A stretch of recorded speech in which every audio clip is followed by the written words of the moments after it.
Science pedagogy में यह topic हर साल एमसीक्यू में ज़रूर आता है। आपसे पूछ सकता है कि आखिर अपसारी और अभिसारी चिंतन क्या होता है। तो इन दोनों चिंतनों के बारे में हम बात करते हैं और जो भी हम बात करेंगे एग्जाम ओरिएंटेड लैंग्वेज में करेंगे। ठीक है, साथ में हम क्या है इजी ट्रिक देखेंगे कि आखिर हम इन्हें कैसे सॉल्व कर सकते हैं और कुछ एमसीक्यू ट्रैप देखेंगे कि अगर आपको एमसीक्यू जब आप सॉल्व करो तो आपको किन बातों को किन शब्दों को ध्यान में रखना है ताकि आप आंसर को सही कर सको। ठीक है, तो सबसे पहले अगर हम समझें कि अपसारी चिंतन जिसे हम बोलते हैं डाइवर्जेंट थिंकिंग क्या होती है, तो यहाँ पे याद रखना जब भी आप अपसारी या फिर अभिसारी पढ़ो, है ना, पहले यहाँ पे ही ध्यान रख लो, यहाँ से ज़्यादा अच्छा रहेगा याद करना। जब भी हम क्या करते हैं एक अपशब्द देख लेना आप, है ना, किसी भी शब्द के आगे अप लिखा हो और किसी के आगे अभी लिखा हो, है ना। अभी का मतलब होता है किसी और केंद्रित करना, अभी का मतलब क्या होता है किसी की ओर केंद्रित करना होता है, जबकि अब का मतलब होता है साइंस में किसी से दूर जाना। ठीक है, जैसे आपने नाम सुना होगा अभिकेंद्रीय बल होता है, एक होता है अपकेंद्रीय बल होता है ना। वैसे ही यहाँ पे हमारे पास जो सोच है, बच्चों की सोच है, हमारी सोच है, उसमें भी डिफरेंस होता है। एक होती है अभिकेंद्रीय यानी अभिसारी सोच होती है और एक होती है हमारे पास में अपसारी सोच। ठीक है, अब दोनों में मुख्य अंतर क्या है चलिए हम समझते हैं। जैसे आपके पास परिभाषा अगर पूछे आपसे कि अपसारी चिंतन की परिभाषा क्या है, तो आप क्या बोलोगे, जब किसी एक समस्या की, हमारे पास कोई एक समस्या है, हमारे पास कोई एक प्रश्न है, हमारे पास कई संभावित उत्तर हों, कई समाधान हों, है ना, तो ऐसी सोच को हम बोलते हैं अपसारी चिंतन। ठीक है, इसकी विशेषता क्या है, तो इसकी सबसे पहली विशेषता क्या है, हमारे पास क्वेश्चन एक होगा लेकिन उसके जो आंसर होंगे वो क्या होंगे, अनेक होंगे। ठीक है, यहाँ पे बच्चे की रचनात्मकता को बढ़ावा मिलता है। ठीक है, दूसरा कल्पना, तर्क और नवाचार को बढ़ावा मिलता है। ठीक है, और तीसरा सबसे इम्पोर्टेंट है, यहाँ पे बच्चों की खुली सोच विकसित होती है। मतलब हमारे पास जितने भी ओपन एंडेड क्वेश्चन होते हैं वो सभी अपसारी चिंतन के अंतर्गत आते हैं। सुपर इजी ट्रिक की बात करें तो आप याद रखना डाइवर्स, है ना, डाइवर्स का मतलब होता है डिफरेंस आंसर, मतलब एक सवाल लेकिन कई रास्ते। ठीक है, जैसे आपके पास में साइंस क्लासरूम में कैसे क्वेश्चन पूछ सकते हैं, जैसे आपसे पूछ सकता है कि जल प्रदूषण कम करने के क्या क्या तरीके होंगे। अगर आपने 10 बच्चों से इसका क्वेश्चन पूछा तो 10 ही बच्चे क्या है इसका आंसर अलग अलग देंगे, लेकिन ऐसा तो है नहीं कोई गलत दे रहा है, सभी अपने अनुसार क्या है सही आंसर दे रहे हैं। तो ऐसे क्वेश्चन को बोलते हैं ओपन एंडेड क्वेश्चन, और इस जो सोच अपना रहे हैं वो क्वेश्चन का आंसर देने के लिए, इसको बोलते हैं हम अपसारी सोच या फिर अपसारी चिंतन। ठीक है, जैसे हमने इस प्रयोग के अलग अलग निष्कर्ष हो सकते हैं, कोई भी प्रयोग किया सबके अलग अलग निष्कर्ष हो सकते हैं। अगर हमने किसी बच्चे से बोला आप एक काम करो जल प्रदूषण पर मॉडल बना के लाओ कैसे हम ठीक कर सकते हैं, तो वो मॉडल बना के लाएगा, लेकिन हर एक बच्चा क्या है अलग अलग मॉडल बना सकता है। ठीक है, तो जैसे हम मॉडल बनाने के दे रहे हैं, हम प्रोजेक्ट बनाने के दे रहे हैं, ब्रॉन स्टॉर्मिंग के दे रहे हैं, तो ये सभी क्या है हमारे पास में अपसारी चिंतन के अंतर्गत आ जाएंगे। ठीक है, आपने अगर ब्लॉम टेक्सोनोमी लेवल पढ़ा है तो वहाँ पे आपने पढ़ा होगा एनालिसिस, सिंथेसिस और एबुलेशन।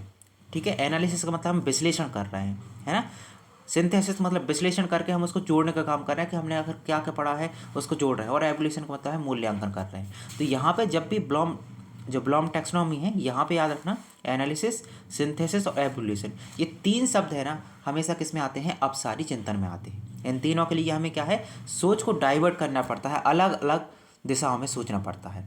ठीक है, सीटेट में कैसे पूछा जाएगा, सबसे पहले आपसे हो सकता है क्रिएटिविटी, रचनात्मकता के बारे में पूछे तो बोलना यहाँ पे हमारे पास क्या है डाइवर्जेंट थिंकिंग है। ठीक है, ओपन एंडेड क्वेश्चन पूछ रहा है तो आप बोलना यहाँ पर भी हमारे पास क्या है डाइवर्जेंट थिंकिंग की बात हो रही है।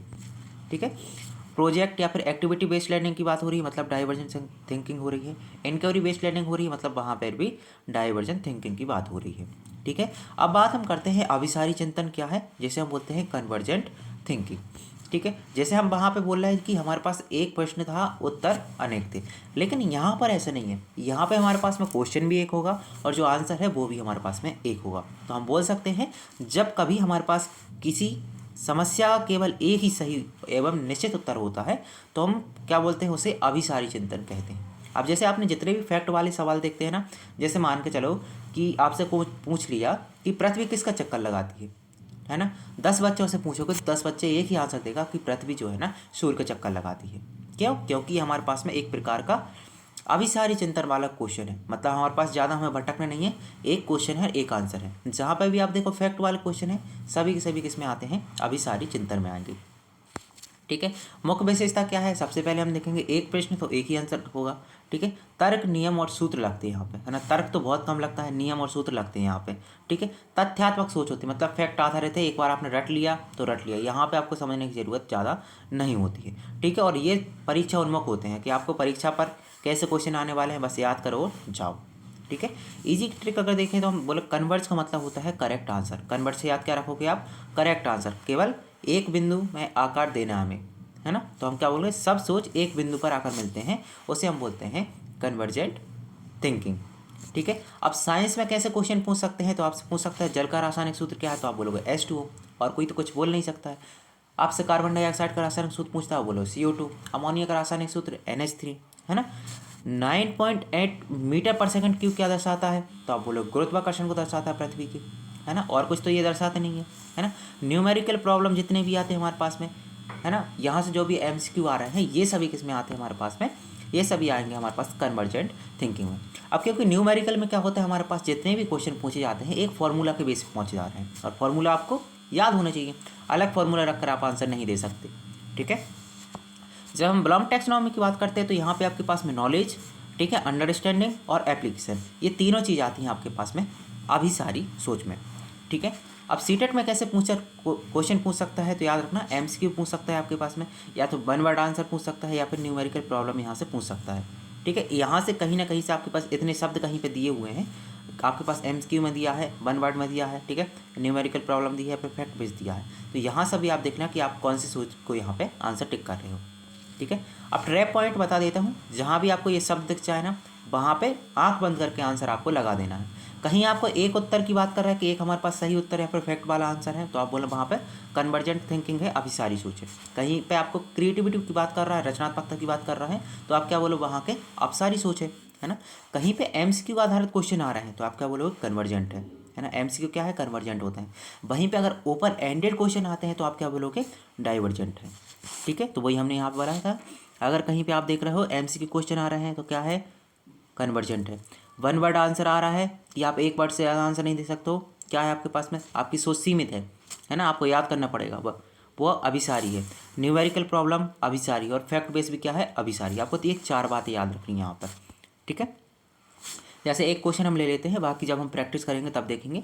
जैसे यदि एक शिक्षक छात्रों से किसी समस्या के अनेक समाधान खोजने की बात कर रहा है, अब यहाँ पे देख लिया आपने अनेक समाधान, तो बिना ऑप्शन देख के भी आंसर लगा सकते हो। अनेक समाधान केवल एक चीज़ में होता है, वो होता है हमारे पास में अपसारी सोच में।